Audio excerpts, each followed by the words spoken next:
2018 waxaa Muqdisho kaliya ka dhacay 13 qarax oo dad badan naftooda ay ku waayeen kuwa kalena ay ku dhaawacmeen taas oo ka dhigan in bil kasta qarax uu ka dhacay xamar. qaraxyada 2018 ka dhacay ee 13 ka kooban waa kuwa waaweyn oo lagu weeraray xarumo dawladeed iyo goobo kale oo dhammaantood ay hoos imaanayeen qaraxyo kale.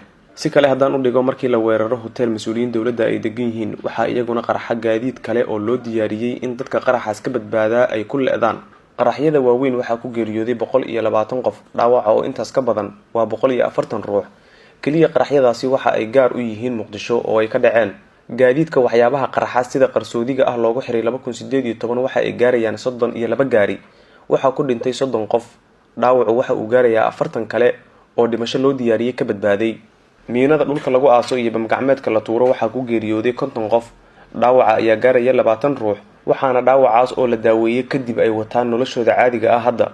isku horimaadyada u dhaxeeya ciidamada dawladda iyo dadka shirqoolka lagu dilay ama bastooladaha lagu toogtay waxa ay gaarayaan 212 qof, halka dhaawacyadu ay gaarayaan 19 qof. waa dhimashadii ugu badnayd.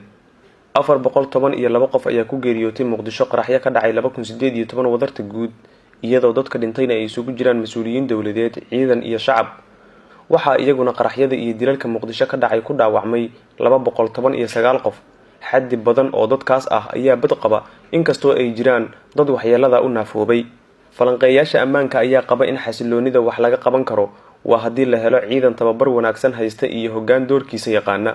Ismaaciil Cismaan taliye ku-xigeenkii hore ee nabad sugidda Soomaaliya ayaa qaba in ammaan darrada Muqdisho ka jirta ama ka dhacday 2018 ay sababtay dawladda oo ammaankii dayacday sida uu yiri, kuna mashquushay duminta maamul goboleedyada iyo la dagaalanka mucaaradka.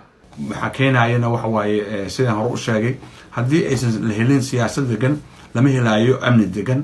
dawladdan waxay ku mashquushay burburinta maamul goboleedyada, waxay ku mashquushay la dagaalanka mucaaradka, waxayna gabtay in ay ahmiyada siiso sugidda amniga gaar ahaan magaalada Muqdisho oo ay dawladda dhexe ka taliso.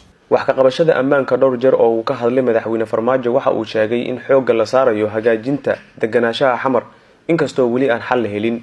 madaxweyne Farmaajo markii la dooranayay waxa uu yiri suuragal ma ahan in madaxdeenu maalin kasta ay tacsi la soo taagnaadaan, waa in ficil la sameeyaa. ciidamada ammaanka gaar ahaan NISA oo sanadkan gudihiisa lagu biiriyay booliska ayaa magaalada Muqdisho ka bilaabay baaritaan xoog leh oo ammaanka lagu sugayo. su'aashu waxa ay tahay haddii ciidanka dawladdu sidan waajibaadkooda u gudanayaan halkee ay habacsanaantu ka jirtaa? ma ciidanka mise hoggaanka dawladda ee qorsheeya qaabka loo wajahayo amniga? Cali Aadan Muumin, Goobjoog, Muqdisho.